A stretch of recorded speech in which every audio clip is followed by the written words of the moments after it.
La seguridad en Fórmula 1 era una cosa seria durante los 60s y 70s. Por ello, algunos constructores diseñaron sus propias soluciones para aumentar la seguridad. Así nace el modelo Ferrari Sigma, auto construido en 1969 por Pininfarina con el apoyo de Enzo Ferrari, Fiat y Mercedes, usando el nombre de Sigma ya que Pininfarina había construido otro modelo experimental para probar seguridad vial en 1963. Como base se utilizó la Ferrari 312 contando con un motor V12 del Cavallino. Este fue llamado el auto del futuro contando con varias innovaciones como una célula de supervivencia, un tanque de combustible de varias capas para evitar incendios y un sistema para extinguir el fuego, además de cinturones de seguridad y protuberancias en las ruedas traseras para evitar el contacto rueda a rueda y que esto pudiese provocar algún volcamiento.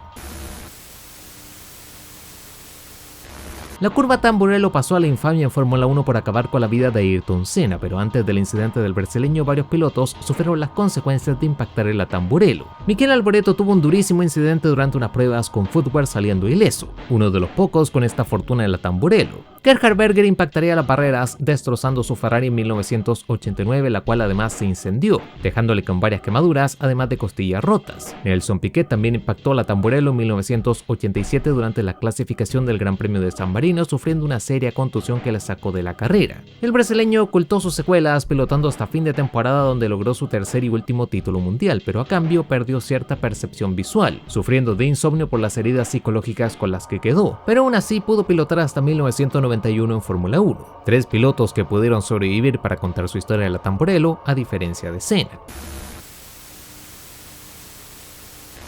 La Indy 500 es uno de los eventos más importantes del automovilismo disputándose desde 1911. En la década del 50 el evento fue incluido en el calendario de Fórmula 1 aunque hubo pocos pilotos que cruzaron el charco. Una de las apariciones más importantes fue la de Ferrari en la edición de 1952 con Alberto Ascari como piloto. El Cavallino vivía un auténtico desastre a pesar de haber construido un auto específico para este evento. Otro campeón mundial que probó suerte fue Giuseppe Farina, que intentó clasificar en las ediciones del 56 y 57 sin éxito, así como Juan Manuel Fangio, que no se pudo clasificar en la edición de 1958. Lo irónico es que cuando la Indy 500 dejó el calendario de Fórmula 1, equipos como Lotus o McLaren se incorporaron con Jim Clark ganando el evento para Lotus en 1965, mientras que McLaren ganó varias ediciones durante la década del 70.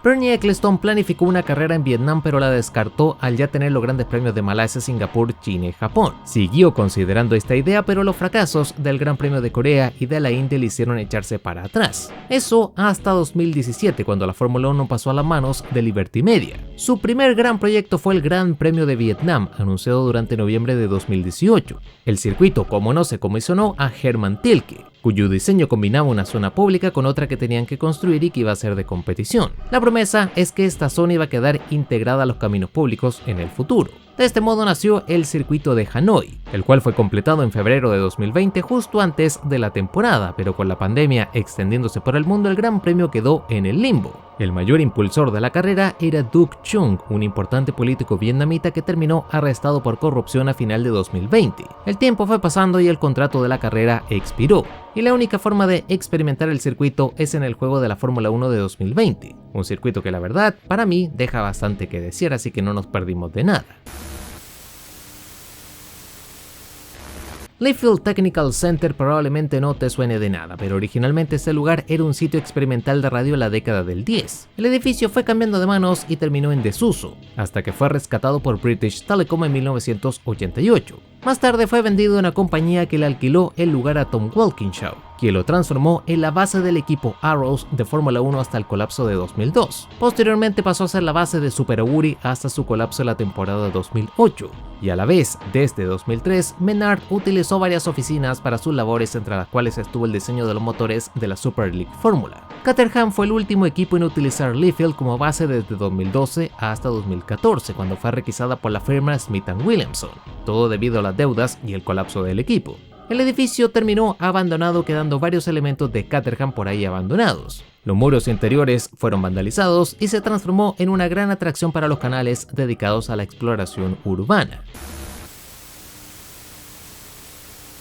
En 1976, Niki Lauda arrancó la temporada dominando hasta que James Hunt se llevó la victoria en el Gran Premio de España. Luego de la carrera, el británico fue descalificado cuando su McLaren superó el ancho máximo de las normas por solo 1.5 centímetros, lo que dejaba a Niki Lauda como el nuevo ganador. McLaren apeló la sanción, recibiendo su premio 2 meses más tarde cuando el tribunal consideró que 1.5 centímetros era una diferencia mínima y que todo se trataba de la expansión de los neumáticos, por lo tanto el auto era legal. De este modo le regresaron la victoria a James Hunt. El problema es que esto ocurrió luego del Gran Premio de Alemania, donde Niki Lauda casi pierde la vida, carrera que por cierto ganó James Hunt. Gracias a los puntos que le devolvieron de España se ponía en la pelea por el título. Pero a Ferrari esto no le agradó nada y en el Gran Premio de Austria no se presentaron en protesta, donde Hunt se llevó otra victoria fácil. Pero hubo otra carrera donde James Hunt terminó descalificado. Este fue el Gran Premio de Gran Bretaña, cuya salida fue sumamente caótica, provocando varios incidentes. Entre los afectados estaba James Hunt.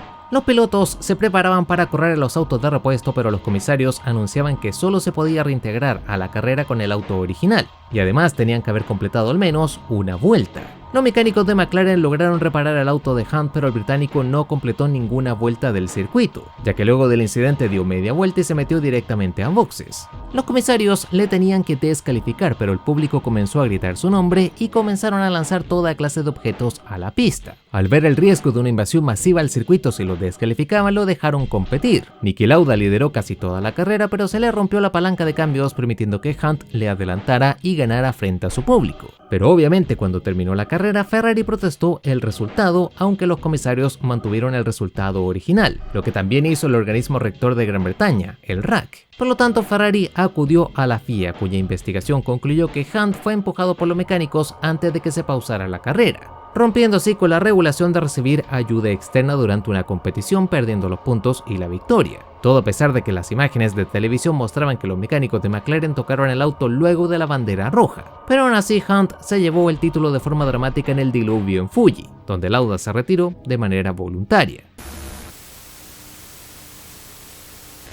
El Tyrrell P34 revolucionó la Fórmula 1, provocando que varios equipos contemplaran la idea de construir su propio monoplaza de 6 ruedas. El primero de estos equipos fue March. Robin Herr siguió de cerca el proyecto y llegó a la conclusión que las ruedas delanteras afectaban la carga del auto, por lo tanto era más efectivo montar las ruedas extras en la parte de atrás. De este modo nació el March 240. Su diseño angosto lo hacía más veloz en recta y las 4 ruedas traseras mejoraban la tracción.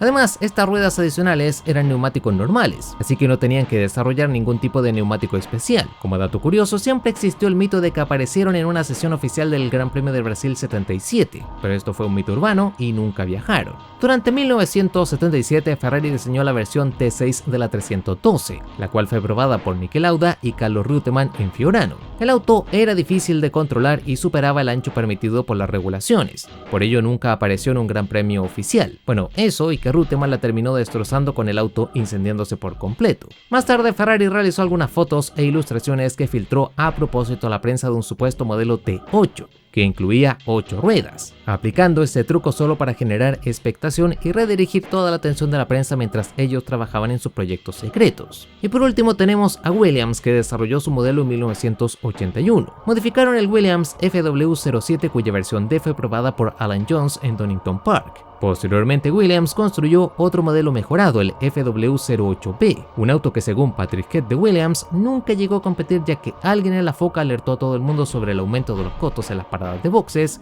si todo el mundo metía 2 neumáticos extras.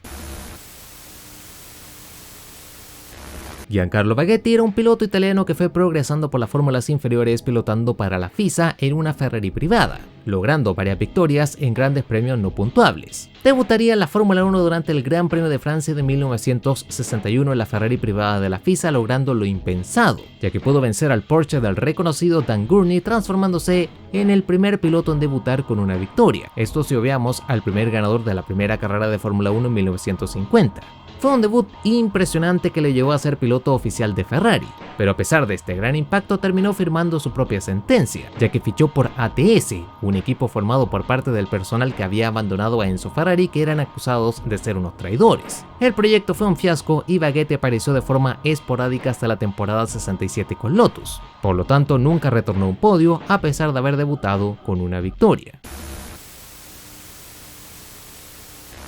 HRT o Hispania debutó en 2010, contaban con un gran personal pero nunca tuvieron los recursos para poder salir de la zona baja de la parrilla. Los problemas económicos eran tales que en su última temporada en 2012 Pedro de la Rosa confesó que solo podían dar un par de vueltas en las prácticas porque no tenían dinero para pagar el combustible. Mónaco 84 es famosa por ser la carrera donde Senna se hizo famoso, llegando a atrapar en un humilde Toleman al poderoso McLaren de Alain Prost, quien terminó pidiendo que parara la carrera agitándose la bandera roja. Pero lo que todos olvidan es quién venía detrás de estos dos. Ese era el alemán Stefan Bellof. Bellof pilotaba para el equipo Tyrrell, que contaba con el único auto con motor naturalmente aspirado, clasificándose de milagro a la carrera en la última posición. A pesar de esto, fue ganando terreno rápidamente, y mientras Senna se estaba acercando a Prost, Bellof estaba rodando casi 2 segundos más rápido por vuelta que el brasileño, que por cierto había largado desde la 13ª posición. El por qué se menciona como una victoria perdida es porque Prost y Senna estaban con daños en sus autos. Sin la bandera roja, inevitablemente los dos se iban a tener que retirar, lo que hipotéticamente dejaría el triunfo en manos de Stefan Bellof. Senna se ganó a toda la prensa ese día, mientras que Bellof llamó la atención de Ferrari, los cuales le ofrecieron un contrato para ser piloto del Cavallino en 1986 junto a Alboreto, ya que el contrato de René Arnoux duraba hasta el final de la temporada 85.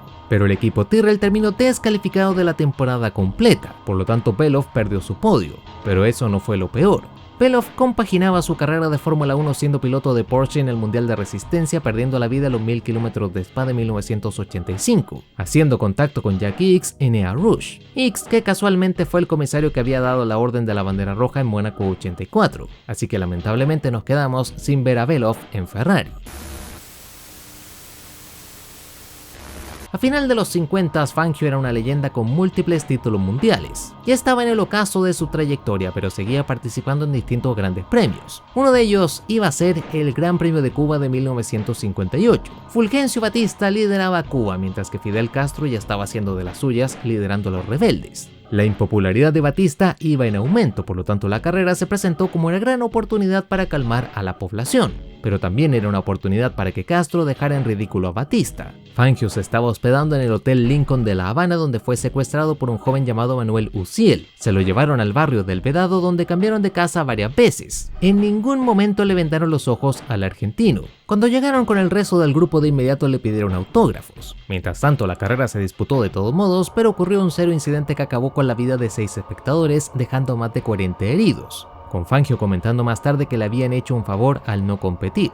El problema es que ahora no sabían cómo liberar al argentino sin que saliera herido. Los rebeldes creían que Batista podía acabar con la vida del piloto para luego acusar a Castro, pero por fortuna contactaron al embajador argentino, que casualmente era el tío del Che Guevara. Liberaron a Fangio sin problemas y lo primero que les dijo a los diplomáticos argentinos fue: estos son mis amables secuestradores, mis amigos secuestradores.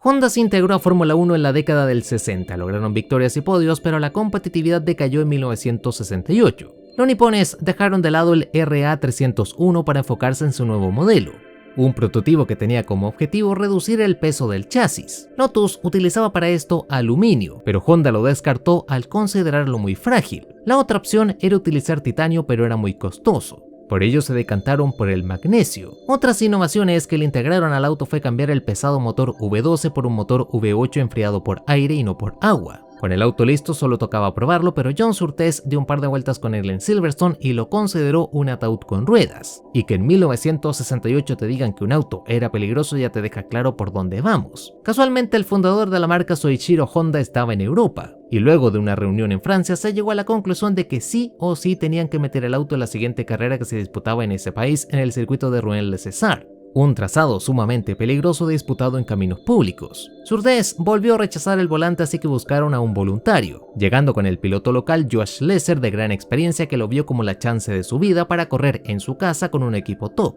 Lamentablemente Schlesser perdió el control del auto, el cual de inmediato se incendió, y el magnesio, altamente inflamable, hizo imposible apagar las llamas, generando un calor tal que llegó a derretir el asfalto. Los presentes tuvieron que ver como por 6 largas vueltas el fuego no cedía, y mientras tanto la carrera se siguió disputando con normalidad. Honda terminó descartando el auto y a fin de temporada cerraron su primera etapa de Fórmula 1, retornando ya como equipo oficial en 2006. La regla del punto por vuelta rápida se incluyó en los primeros años de la categoría, con la diferencia de que no se medía las décimas. Esto podía provocar empates que forzaban a dividir los puntos en partes iguales, lo que pasó en el Gran Premio de Gran Bretaña de 1954. 7 pilotos marcaron un crono de 1.50 como vuelta rápida, siendo estos Ascari, Marimón y Most de Maserati, Jan Vera de Gordini, Fangio de Mercedes y Froilán González y Mike Horton de Ferrari. Fangio tuvo complicaciones, lo que aprovechó Froilán González para ganar la carrera. Por lo tanto, parte de sus 8 puntos por la victoria se llevó un séptimo al igual que todos los pilotos mencionados. Pero además los pilotos se podían repartir los puntos cuando combinaban asientos. Por ello, Froilán González ascendió a la segunda posición del mundial, teniendo esta puntuación que ni siquiera sé cómo pronunciar. Y es que si no sabía fracciones en esta época estaba frito. Antiguamente los equipos podían realizar las pruebas que les diera la gana, pero esta práctica se prohibió durante las temporadas modernas. Hay algunas excepciones como las pruebas de jóvenes pilotos o probar ciertos elementos nuevos del auto, pruebas que tienen que contar con la aprobación de la FIA. En la temporada 2013 Mercedes sufría bastante por el desgaste de neumático, sufriendo increíbles fallas como en Bahrein donde Hamilton llegó a romper la caja de cambios por el incidente. Por ello Pirelli contactó a la FIA para realizar pruebas con Mercedes en Barcelona, pruebas muy puntuales que se suelen realizar con autos viejos. Por ejemplo, ese mismo año Ferrari había utilizado el monoplaza de 2011 en Barcelona siendo pilotado por Pedro de la Rosa. El punto es que Mercedes a puerta cerrada realizó unas extensas pruebas durante 3 días en Barcelona donde rodaron 1000 kilómetros. Lo que es el equivalente a más de 3 carreras completas. La defensa de Pirelli fue que hicieron esto para evitar un drama mayor. Querían recopilar todos los datos posibles de la manera más rápida para luego hablar todo el tema con la FIA. Una FIA que no tenía la menor idea de que Mercedes había utilizado sus autos y pilotos actuales. Pirelli solo contaba con una autorización para que los Mercedes rodaran por 100 kilómetros, pero terminaron rodando 1000. Obviamente los tenían que sancionar, pero la multa fue ridícula. Simplemente los expulsaron de las pruebas de jóvenes pilotos que iban a disputar a mitad de temporada en Silverstone. Las ganancias para Mercedes fueron inmensas, ya que pasaron de ser el auto que más desgastaba los neumáticos al que menos. Luego de estas pruebas vino el Gran Premio de Mónaco donde ganó Mercedes y luego ganaron en el Gran Premio de Gran Bretaña. Y aunque les costó un poco, lograron finalizar segundos en constructores por encima de Ferrari y Lotus gracias a los datos claves de aquel día en Barcelona. Dicen que los pilotos pueden ganar varias décimas al correr en casa. El problema es que si la suerte no te acompaña, sufre la maldición de Rubens Barrichello. El brasileño ganó en Interlagos en 1991 en sus días como piloto de Fórmula 3. En 1993 debutaba en Fórmula 1 con Jordan, con el segundo gran premio de la temporada disputándose en Brasil, donde Rubinho terminó rompiendo la caja de cambios a inicio de la carrera. En 1994 logró puntuar con una impecable P4, pero luego se retiró de forma consecutiva en 1996, 97, 98 y 99, siendo esta última la más dolorosa. Rubinho ya era piloto del equipo Stewart. Llegó a liderar la carrera con los 80.000 fanáticos presentes coreando su nombre. Pudo superar a Irvine en pista y estaba rodando en posición de podio, pero a la vuelta 42 se le rompió el motor. En la temporada 2000 pasó a Ferrari y en Interlagos luchó contra Coulthard y Häkkinen, liderando un par de vueltas hasta que se metió a pits por una falla hidráulica. En 2001 tuvo un incidente con Ralf Schumacher y en 2002 Michael Schumacher le dejó pasar por el liderato ya que estaban rodando en distintas estrategias, pero lamentablemente volvió a tener una falla hidráulica. En 2003 largaba como poleman y si bien perdió el liderato luego de un safety car lo pudo recuperar, pero por solo 2 vueltas, ya que terminó echándose a un lado para retirarse de carrera. Todo por culpa de una falla en la computadora del auto que calculó que tenía 12 litros extra de combustible cuando la realidad es que tenía el tanque seco. En 2004 finalmente pudo subir a un podio cuando fue tercero, pero esa vez había largado como el poleman y él deseaba la victoria. En 2005, en su último año con Ferrari, fue sexto. Con Honda en 2006 fue séptimo para luego sufrir un retiro y una P15. Pero la temporada 2009 tenía su gran premio más importante. Tenía chances matemáticas de pelear por el título contra su compañero Jenson Button. Pocas, pero las tenía. Lograría la pole mientras que Button largaba 14º. Rubinho controló sin problemas la primera fase de la carrera, pero luego de parar en boxes, su ritmo desapareció finalizando 8º, mientras que Jenson Button era 5º y de este modo aseguraba su título mundial. Sus últimos 2 grandes premios los finalizó 14º con Williams en 2010 y en 2011, y este podría ser el triste final de su historia, pero logró romper su maldición de más de 31 años sin ganar en Interlagos cuando venció a la NASCAR Brasil en 2025.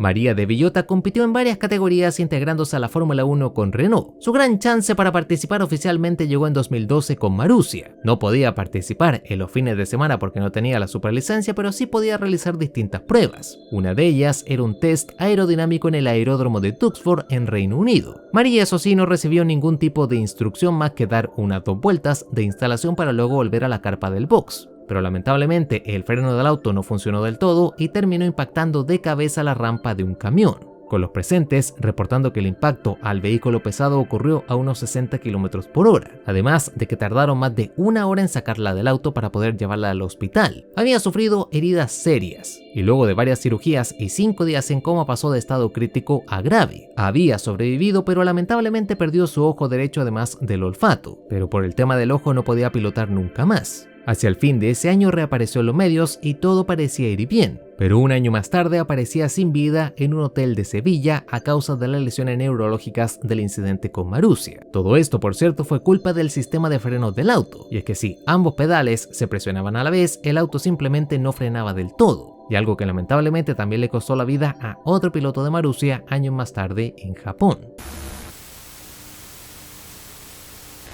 Cuando el equipo Prost finalmente colapsó, la banquera Phoenix Finance compró los restos del equipo, venciendo en la puja a Paul Stoddart, que era el jefe de Minardi. Su plan era debutar en el Gran Premio de Malasia 2002, la segunda carrera de esa temporada, e iban a correr con el Prost AP04 de 2001 llevando el motor de un Arrows de 1999. El problema es que compraron todo lo del equipo menos lo más importante, la licencia para poder participar. La FIA analizaba el caso y tenían que decidir si Phoenix Finance era Prost con otro nombre o si eran un equipo nuevo completo. Como se decidió que era la segunda opción, tenían que pagar la entrada de Fórmula 1, que eran $48 millones para poder participar, algo que Phoenix Finance no hizo, por lo que Bernie Ecclestone declaró públicamente que Charles Nickerson, el director de la compañía, solo había comprado un par de bonitos autos de muestra. En respuesta, Phoenix envió a sus abogados, quienes defendían que sí tenía la licencia de Prost para poder competir, pero la FIA les volvió a cerrar la puerta en la cara, declarando que las licencias para poder participar no se podían comprar ni vender. Aún así, llegaron al Gran Premio de Malasia con Tarso Márquez y Gastón Mazzacane como pilotos, pero los oficiales tuvieron que bloquearlos de todas las maneras posibles. Phoenix Finance llevó el caso a distintas cortes, pero en todas terminaron perdiendo. Dato curioso, Paul Stoddart de Minardi gastó más de $350.000 de su bolsillo en gastos legales para bloquear que Phoenix pudiera participar. Todo esto porque si los aceptaban en la Fórmula 1 tenían que compartir el poco dinero que recibía por liderar un equipo de la tabla baja.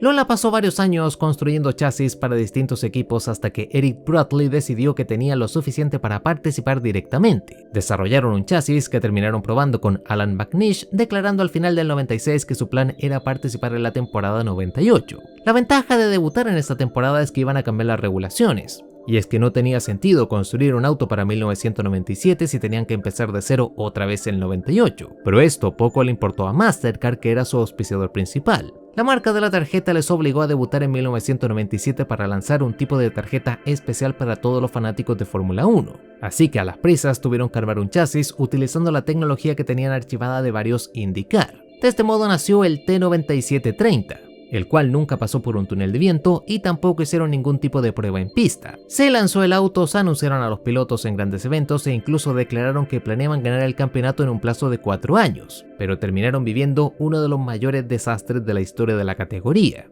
Ambos autos de Sospiri y Rosser rodaban a más de 10 segundos del resto de la parrilla, en gran parte porque este auto poco tenía de Fórmula 1. Al desastre del chasis había que sumar el del motor. Iban a construir su propio motor, pero como no tuvieron tiempo, tuvieron que montar un Ford Cosworth de 1995 como emergencia. Quedaron en ridículos frente a todo el mundo. Intentaron hacer algunos ajustes antes de la siguiente ronda en Brasil, pero sin previo aviso Mastercard los abandonó, y Lola tuvo que anunciar su retiro de la categoría de manera inmediata, con los pilotos enterándose por la prensa que ya no tenían trabajo.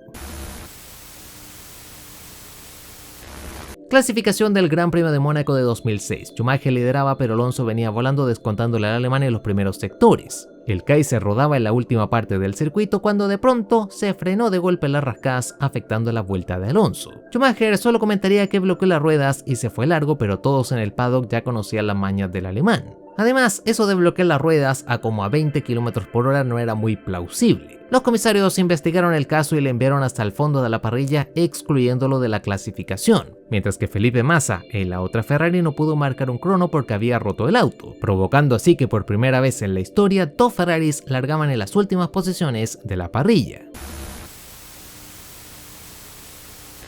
La empresa malaya Proton se hizo con el control de Lotus Cars a final de la década del 90, lo que permitió que pudieran utilizar el nombre del legendario constructor británico. Estos derechos se los cedieron a un grupo que era liderado por Tony Fernández, que quería construir un equipo malayo de Fórmula 1. El equipo debutaría en 2010 con Jarno Trulli y Heikki Kovalainen como pilotos. El problema es que terminaron metidos en un lío de aquellos por el uso del nombre Lotus. Perdieron la licencia en septiembre de 2010. Tony Fernández compró una empresa fundada por David Kant, que era el hermano más joven de James Kant, quien tenía en su poder los derechos del nombre Lotus del equipo original que desapareció en 1994. A la vez, el equipo ART de GP2 anunciaba una aventura en conjunto con Lotus Cars, por lo tanto iban a pasar a llamarse Lotus ART en GP2 y GP3. Poco después, Proton lanzó un comunicado defendiendo al grupo Lotus y acusando que Tony Fernández no tenía ningún tipo de derechos sobre la marca. A fin de año, Grupo Lotus compraría una parte del equipo Renault de Fórmula 1 rebautizándolo a Lotus Renault GP, creando la insólita situación para 2011 de tener dos equipos con el mismo nombre. Para que no quedaran dudas, Grupo Lotus mandó a pintar de negro y dorado el monoplaza, un claro mensaje para el público y la prensa de decir que ellos eran los originales, y que el equipo de Tony Fernández era la versión de Temu de Lotus. La familia de Colin Chapman, fundador de la marca, expresó todo su apoyo al Grupo Lotus. Y para peor, Tony Fernández también se quedó sin el apoyo de David Hunt,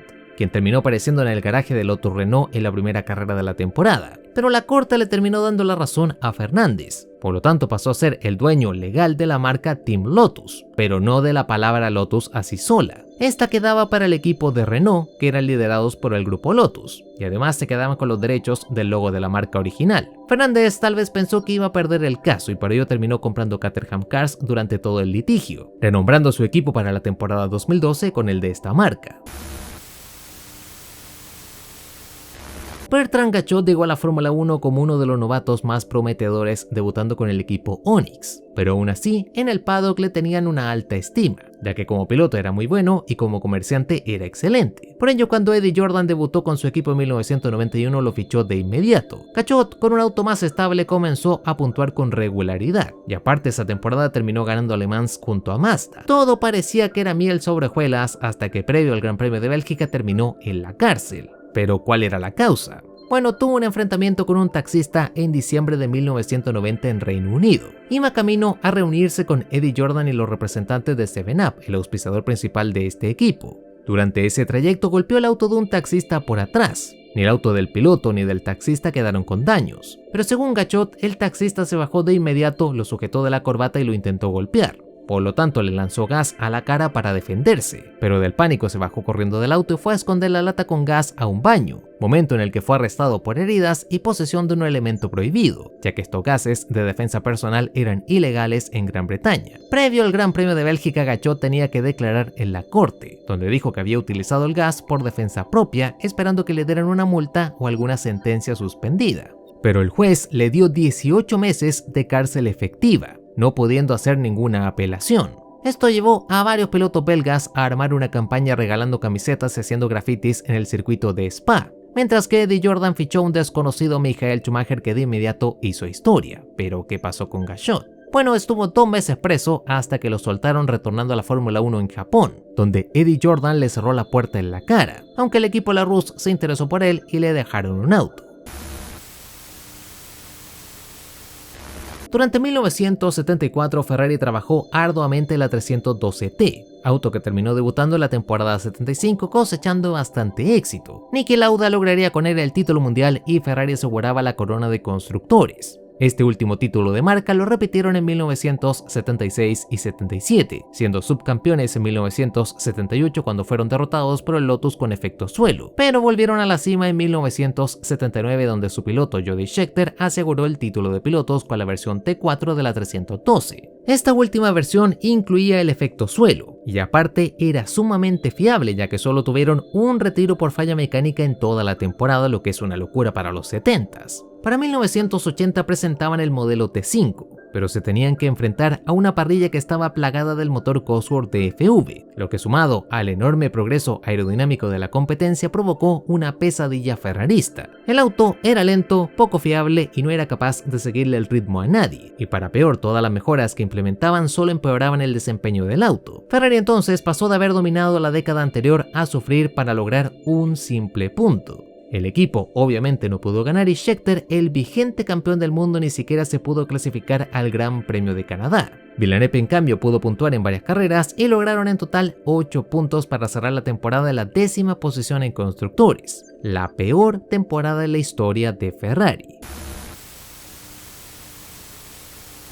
2004 fue un gran año para Honda, finalizaron segundos detrás de la imparable Ferrari de Michael Schumacher, pero en 2005 arrancaron sin unidades, luego de 2 dobles retiros del equipo. Así es como llegamos al Gran Premio de San Marino. Jenson Button finalizaba en la 3ª posición por detrás de Alonso y Schumacher, mientras que Takuma Sato aseguraba la 5ª plaza. Finalmente tenían un podio, pero poco duró la gloria. El equipo era investigado por haber rodado bajo el peso mínimo, pero los comisarios nunca pensaron que iban a encontrar en el bar 007 un segundo tanque de combustible secreto.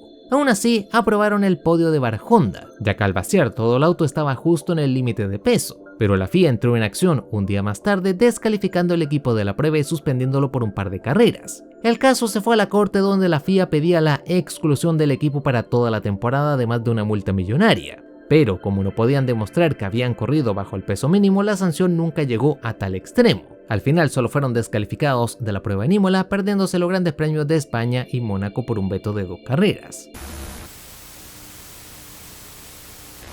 Un monoplaza de 12 ruedas, con un motor de helicóptero y los controles de un jet, suena un proyecto extremadamente futurista, pero ocurrió en 1979. La mente maestra detrás de todo era David Cox, la misma persona que sugirió poner un ventilador en el Brabham BT46, o que intentó implementar la transmisión CVT en el McLaren de 1982, algo que probaría Williams en la Fórmula 1 una década más tarde. Este genio loco, que todos los equipos descartaban porque planificaba ideas muy caras, publicó su diseño de 2 ruedas, donde dejaba claro que planeaba revolucionar la categoría. Su auto tenía mejor aerodinámica, era capaz de alcanzar los 330 km/h, tenía más espacio para los anuncios, era más rígido y seguro que un auto normal y evitaba problemas en la lluvia, e incluso planificaba poner pantallas en algunas partes del auto para poner anuncios que se movieran, algo que recién se empezó a utilizar en nuestros tiempos, o incluso poner anuncios que sonaran a todo volumen desde el auto. Cox en sus documentos además detallaba todos los costos de su planificación, tan al detalle que hasta parecía cuánto gastaban los mecánicos al comer luego de cada trabajo. Resta decir que su idea fue descartada y todo quedó como uno de los diseños más locos de su época.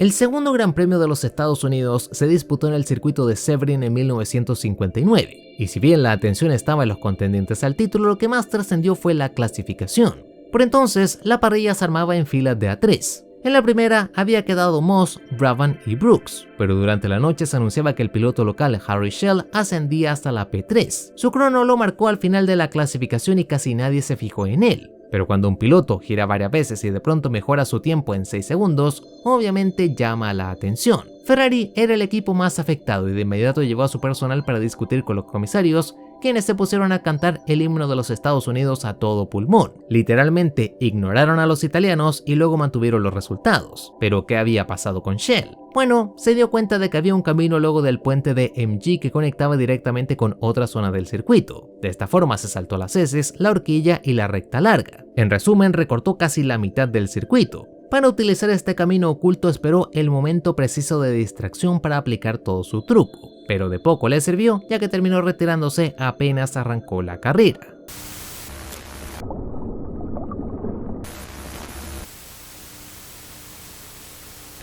En 2007, Hamilton tuvo una temporada descomunal como novato en un equipo junto al vigente bicampeón mundial. Subió al podio en todas las carreras hasta Nürburgring, donde a pesar de la ayuda de la grúa terminó fuera de los puntos. Ganó el Gran Premio de Hungría, pero en Turquía un pinchazo lo dejó fuera del podio. Fue segundo en Italia y cuarto en Bélgica. En el Gran Premio de Japón logró una dominante victoria mientras Fernando Alonso se accidentaba. Gracias a esto llegó a China con una ventaja de 12 puntos sobre su compañero. Matemáticamente podía asegurar la corona en Shanghái, pero por algún motivo McLaren decidió dejarlo en pista con neumáticos sumamente desgastados para ahorrarse una parada en boxes, llegando a perder 20 segundos en 2 vueltas cuando sus gomas estaban a punto de reventar. Fue ahí cuando entró a boxes, no pudiendo girar y quedando atorado en la grava. Esto lo aprovechó Kimi Räikkönen para ganar y llegar con chances al último Gran Premio en Brasil. Acá Hamilton largaba en segunda posición detrás de Massa, tuvo una mala salida y quedó detrás de las Ferraris. Tuvo una estrategia diferente a la de Alonso y de Räikkönen, ya que paró 3 veces, en gran parte porque su monoplaza se puso en neutral durante 30 segundos, enviándolo hasta el fondo del pelotón. Pudo recuperar posiciones, pero al final perdió el título por 1 punto versus Kimi Räikkönen. Por todo esto es que al final de la temporada surgieron rumores sobre que la FIA había obligado a McLaren a tirar el título de pilotos. Hamilton era quien tenía más chances de coronarse, mientras que Kimi estaba encendidísimo, ya que ganó las últimas 2 carreras. Hamilton siempre ha evitado hablar del tema, pero en 2012, cuando le preguntaron sobre el final de la temporada 2007, solo dijo que no sabía lo que pasó en ese momento,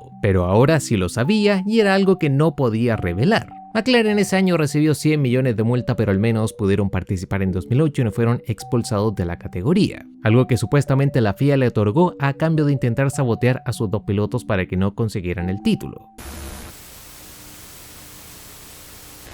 A Chris Simon se le considera como uno de los pilotos con peor suerte en la historia de Fórmula 1. De hecho, en su debut quedó clara su fortuna. En 1963 fue fichado pilotando un Lola junto al experimentado Maurice Trintignant. El equipo debutaba en Mónaco, pero el motor de Trintignant tuvo una falla, así que le quitaron el motor al auto de Aymon para que Trintignant pudiera competir. Durante el año no paró de tener problemas mecánicos y en Monza sufrió un duro accidente que lo dejó con varias costillas rotas. Aún así pudo destacar, pero cuando la ascendieron a primer piloto su jefe perdió la vida por una peritonitis. Un año más tarde perdió su asiento por un trato a cambio de los motores BRM. Así que Bruce McLaren se llevó a su compatriota para correr en un equipo full kiwi. Aymon iba a pilotar el segundo McLaren, pero Bruce nunca pudo darle un segundo auto. Y aunque ganó Le Mans junto a Bruce McLaren, la mala suerte continuó en Fórmula 1. Ficharía por Ferrari, que estaba viviendo sus peores años. De hecho, en su primera carrera se tuvo que retirar durante el fin de semana porque se accidentó camino al circuito de Brands Hatch para la carrera de los campeones. Se transformó en el piloto número 1, ya que los otros 3 pilotos del cabalino se fueron al otro mundo o sufrieron serias lesiones durante la temporada 67, donde al menos Aymon logró un par de podios, pero a pesar de conseguir varias poles y liderar varias carreras durante la temporada, siempre sufría algún problema mecánico.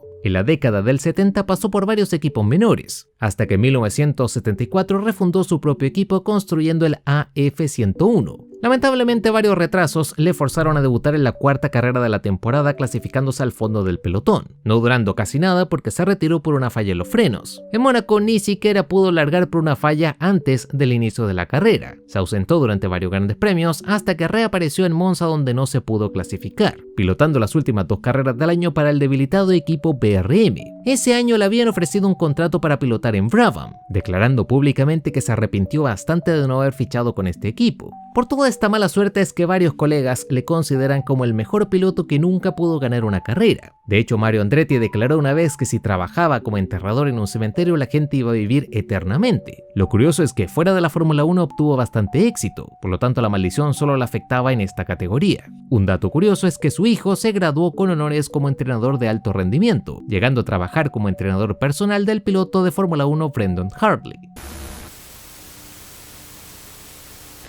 Max Mosley ascendió al poder de la Fórmula 1 junto a su gran amigo Bernie Ecclestone, transformándose en el presidente de la FIA en la década del 90 hasta 2009. Pero el derrumbe de toda su trayectoria ocurrió en 2008, y es que una página británica de noticias publicó un video de Mosley en una orgía sadomasoquista con temática del pintor austriaco. Esto obviamente aniquiló toda su reputación e incluso Bernie Ecclestone, su gran compañero y amigo, le pidió la renuncia de inmediato, pero Mosley se quedó en el cargo hasta que lo obligaron a no repostularse, siendo reemplazado por Jean Todt, ex jefe de Ferrari. Mosley inició una larga batalla contra Google para remover el video de toda la internet, reconociendo además que llevaba 40 años metido en el tema del sadomasoquismo, aunque rechazaba profundamente el tema de la temática del pintor austriaco. El problema es que los padres de Mosley tenían un pasado bastante complejo, y es que su progenitor formó la Unión Británica de los Fascistas en Reino Unido. Durante su juventud, Mosley siguió el camino de la extrema derecha en la política junto a su padre antes de saltar a la Fórmula 1.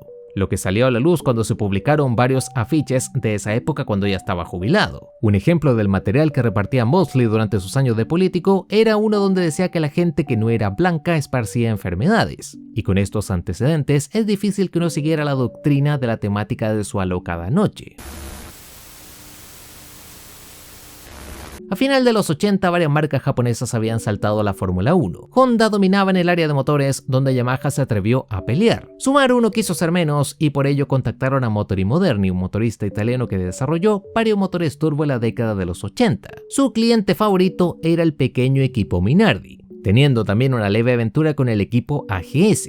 Pero la realidad es que Motori Moderni nunca tuvo éxito. Aún así, los italianos construyeron el motor que tanto querían los japoneses. Este era de 3.5 litros con la configuración Boxer, que es el emblema de los motores Subaru, una que fue muy exitosa en Fórmula 1 con Ferrari durante los 70s. Pero cuando entró todo el juego con la aerodinámica, estos enormes motores daban más problemas que beneficios. El motor llevó por nombre Subaru 1235, probándolo en un Minardi en la pista de Misano, donde se dieron cuenta que el motor era el menos potente de toda la parrilla y el más pesado. Le sacaba casi 100 kilos a la competencia. Originalmente Subaru iba a motorizar Minardi, pero en lugar de eso compraron el 51% del pequeño equipo Coloni en la temporada 90. Obviamente el desastre fue absoluto. Bertrand Gachot, su piloto, ni siquiera pudo pasar una preclasificación con el Coloni Subaru. Los japoneses solo aguantaron hasta mitad de año retirándose de Fórmula 1 luego del Gran Premio de Gran Bretaña, por lo que Coloni reemplazó el motor Subaru con un motor Cosworth más convencional. Curiosamente, el motor italo-japonés también fue usado fuera de la Fórmula 1 en el Mundial de Resistencia. Alba lo utilizó en un auto del Grupo C que llegó a rodar 8 segundos más lento que el resto de la competencia, así que fue un motor que nunca debió existir. Taki Inoue fue un piloto japonés que pasó por las fórmulas inferiores hasta llegar a Fórmula 1 en 1994, pasando a la historia por sus incidentes extravagantes. Los dos ocurrieron en 1995 cuando pilotaba para Footwork. El primero fue en el Gran Premio de Mónaco durante las prácticas, donde una falla mecánica lo obligó a echarse a un lado para ser remolcado por la grúa. El problema es que fue impactado por el auto de seguridad, quedando boca abajo e inconsciente, aunque al menos le dejaron participar en la carrera. El segundo incidente fue más curioso y ocurrió durante el Gran Premio de Hungría. El monoplaza de Inoue comenzó a incendiarse, por lo tanto intentó ayudar a los comisarios a apagar el fuego. Pero otra vez un auto de seguridad apareció en su camino, en este caso un Tatra 623, que le impactó golpeándole justo en una pierna dejándole bastante adolorido. Aparte de estos dos clásicos, Taki sufrió una gran cantidad de incidentes involuntarios y bastante randoms en toda su trayectoria de Fórmula 1. Esto lo transformó en un piloto de culto. Pero Taki siempre se tomó todo esto con humor, autoproclamándose en las redes como el peor piloto de la historia de la Fórmula 1, dejando una joya en 2016 cuando lanzó su aplicación para que Mercedes le fichara como reemplazo de Nico Rosberg para 2017. Jenson Button llegó como un novato con bastante proyección, debutando en la temporada 2000 con Williams. Le costó bastante despegar hasta que empezó a brillar con Bar Honda en 2004, pero a pesar de los podios constantes, el 5 de agosto firmaba un contrato de 2 años para retornar a Williams. Su decisión obviamente sorprendió a todos, ya que Williams estaba teniendo un año pésimo a diferencia de BAR, pero Button consideraba que Williams tenía más potencial ya que tenían a BMW de su lado, mientras que BAR podía perder su acuerdo con los motores Honda. El equipo comunicó que tenía la opción de obligar a Button a seguir en BAR, ya que la cláusula que estaba utilizando el piloto no era válida. Esta cláusula indicaba que si BAR no renovaba con Honda, él se podía ir. La disputa llegó a la junta de contratos de la categoría, que le dio la razón a BAR. Como consecuencia, Button despidió a su manager y a toda la agencia que tenía alrededor, declarando que había recibido información equivocada y por ello había firmado con Williams. Pero en 2005 el problema continuó. El piloto firmó un precontrato con Williams para pilotar en 2006, pero se arrepintió ya que veía más plausible ganar una carrera con BAR que con Williams. Frank Williams le insistió que el contrato lo amarraba al equipo y que no podía regresar a BAR, ya que tenía que cumplir con varias obligaciones con los auspiciadores. Pero luego de semanas de discusiones, Frank Williams aceptó liberar a Button a cambio de una compensación de 18 millones de libras. Y la verdad es que la decisión le salió bastante bien, ya que ganó su primera carrera ese 2006 en el alocado Gran Premio de Hungría. Button como piloto nunca retornó a Williams, pero finalmente lo hizo en enero de 2021 como consejero preparando a los pilotos de la academia del equipo. Durante los 90 tuvimos 2 carreras disputadas en Japón, una en el circuito de Suzuka y otra en el circuito de Aida. actual Okayama. Previamente se había intentado armar una ronda en el extravagante circuito de Autópolis, cuyo dueño malgastó cientos de millones de dólares en obras de arte para la pista y armar su propia serie de autos, además de auspiciar al equipo Benetton el 90 y 91. Pero su compañía colapsó en 1993, que era el año en el que iban a correr en Autópolis. Por lo tanto, el Gran Circo saltó al circuito de Aida, disputándose dos carreras en 1994 y 95. La del 94 fue un asco, ya que Senna terminó fuera de carrera al tener un incidente con Larini y Häkkinen en la primera curva, dejando a Schumacher solo en punta, que lideró y ganó fácilmente. Esta primera edición se disputó a inicio de temporada, y esto lo menciono porque la del 95 se movió hasta octubre por culpa de un destructivo terremoto en Kobe. Esta edición fue más disputada, pero Schumacher se llevó el triunfo asegurando su segundo título mundial. Y aunque esta carrera abandonó el calendario, el nombre de Gran Premio del Pacífico se planificó para utilizarlo en otros grandes premios, como el de Indonesia para 1996, el cual supuestamente se iba a disputar en el circuito de Sentul, pero se terminó descartando porque era un circuito demasiado estrecho. Pero lo más increíble de todo es que existen 4 ediciones de este Gran Premio disputadas en los 60s. Pero no fue en ningún circuito de Japón, sino en el famoso Laguna Seca, y entre sus ganadores está Sterling Moss y Roger Penske. Aún así, es curioso que usaran el mismo nombre para un gran premio que se disputó en 2 continentes diferentes.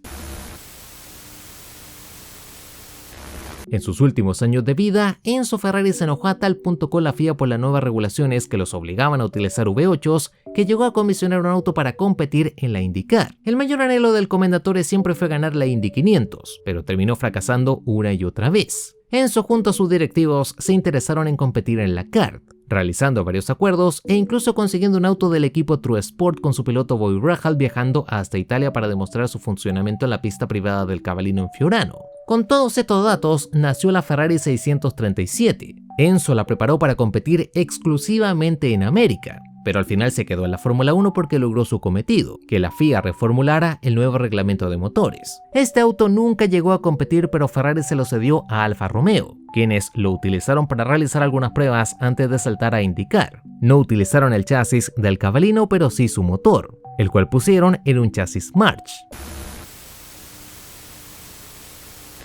Cuando Niki Lauda sufrió su famoso incidente en Nürburgring, rápidamente se eliminó el circuito completo de Fórmula 1. Por ello, en la década del 80 se diseñó una nueva y moderna versión de Nürburgring, la cual debutó en el calendario en 1984. Para celebrar esta ocasión, Mercedes organizó una carrera de exhibición, llamada Nürburgring Eröffnungsrennen. Invitaron a varios ex Fórmula 1 reconocidos como Jack Brabham, Sterling Moss, Phil Hill o Carlos Reutemann, además de varios pilotos de la temporada 84 donde brillaba Alain Prost y también un jovencísimo Ayrton Senna, a quien el organizador Gerd Kremer invitó ya que lo conoció en sus años de la Fórmula 3 y lo consideraba un buen amigo. La transmisión de televisión se perdió a la salida de la carrera por culpa de un discurso extendido de un político en la pista. Prost era el poleman, pero acusó que Senna lo echó del circuito, no recuperando nunca el liderato. Mientras que Niki Lauda, que se perdió las sesiones previas por su trabajo en televisión, pasó de la 14ª plaza hasta la segunda rápidamente. Senna y Lauda se tomaron la carrera bastante en serio, mientras que otros pilotos como James Hunt comenzaron a cortar curvas para intentar atrapar al resto.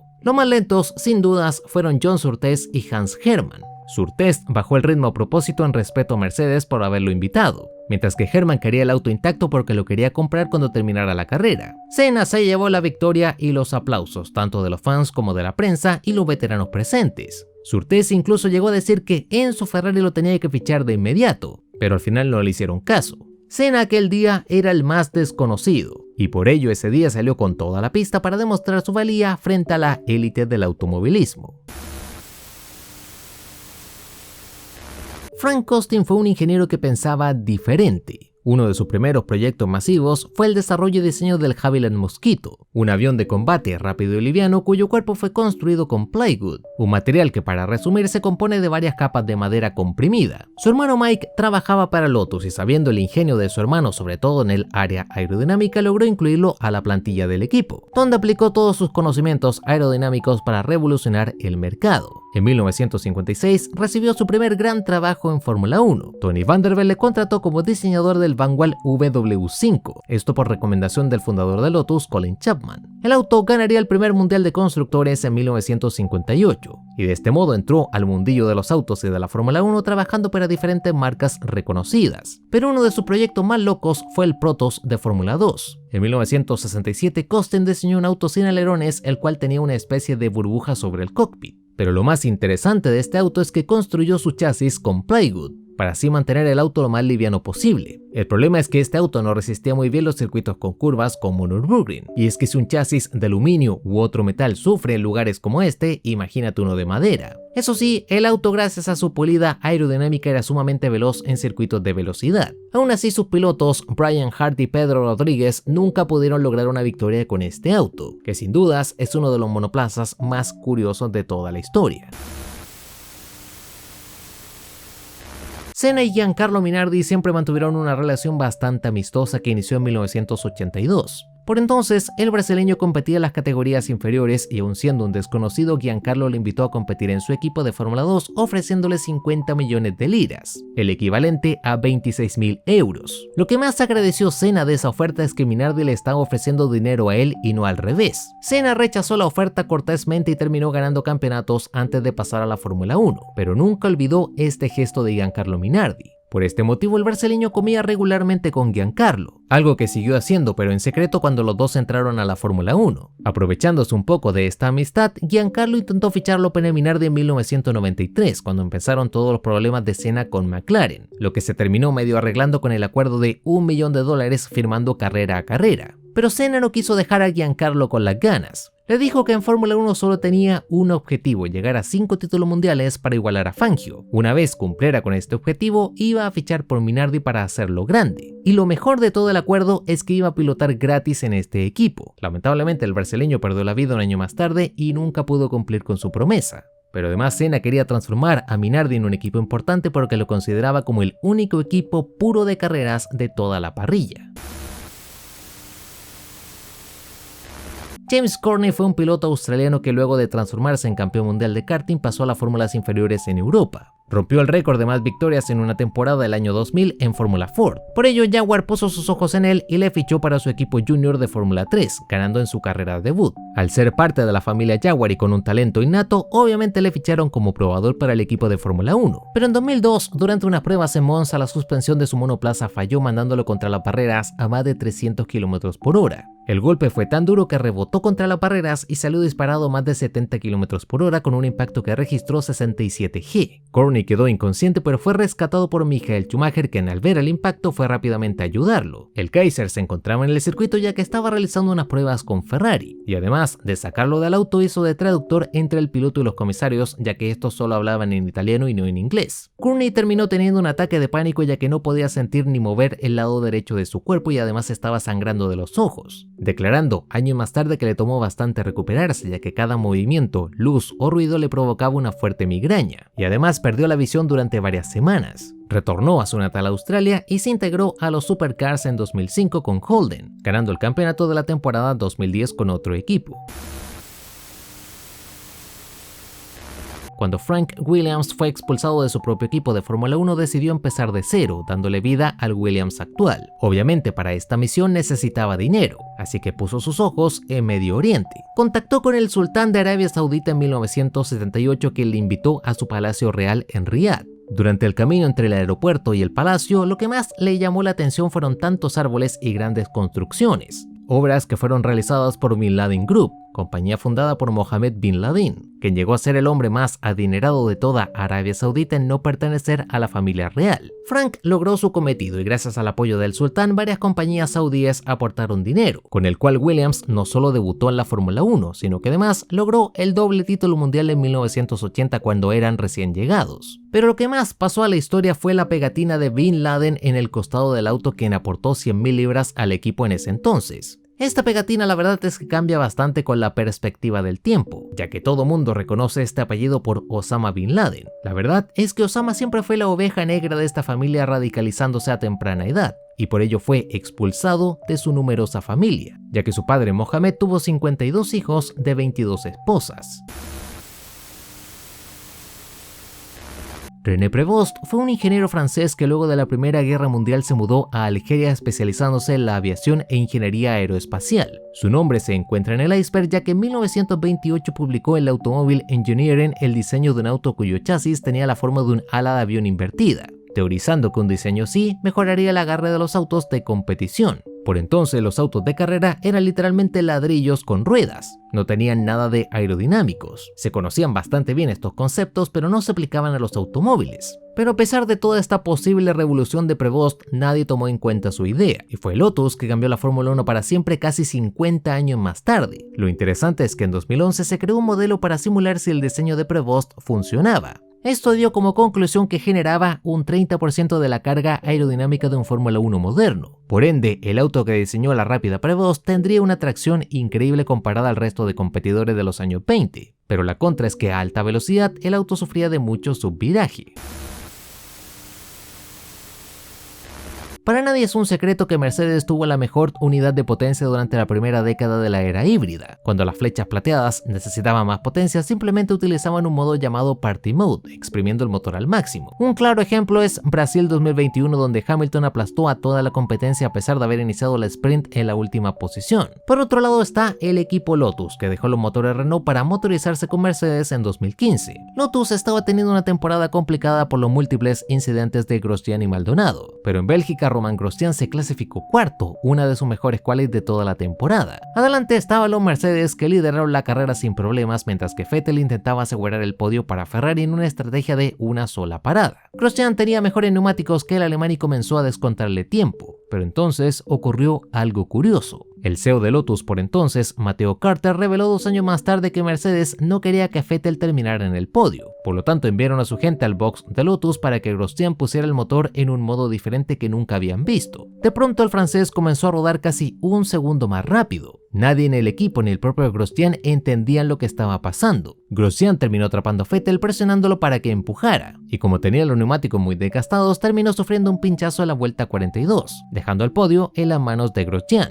Luego de la celebración, el piloto le informó al equipo que el auto no solo ganó potencia, sino que se manejaba muy diferente, casi como si fuese un auto nuevo. Por este enorme rendimiento, Carter le insistió a Mercedes en conocer los detalles de este modo misterioso de motor, pero los alemanes se negaron a dar cualquier tipo de información, solo diciéndole que era algo específico del circuito de Spa.